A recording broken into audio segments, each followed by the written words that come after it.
What we're going into next is neck wrestling, and we will go back into knees, but I feel that the neck wrestling is going to be extremely important when we get into the round knees and in closer contact. So I want to go through the footwork and how your hand should be positioned so you could effectively be able to get yourself out of a bad situation. So a person's not able to grab you in a clinch and be able to effectively knee you.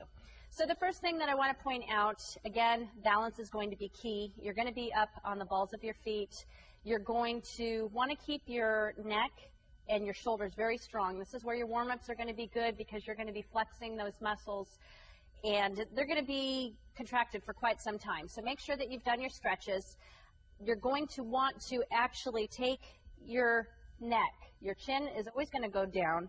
Your eyes are always going to be looking at your opponent. I always want to know what's coming at me. Even in this situation, it's actually really important because the higher you look, the more apt you are to not let the muscles in your neck allow you to pull yourself downward.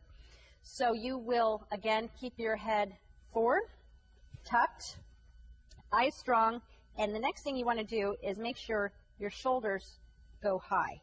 You're almost flexing and you have no neck at this point. Reason being is if he's going to grab you, if you have no neck, there's no neck to grab. His hands, my hands in a clinch is actually going to be one hand on top of the other. So you've got your hand here and you've got your hand here, and it's going to be behind his head, not necessarily on the neck, but on the head. Basically, it's going to be in this position. You want to make sure your elbows are inward.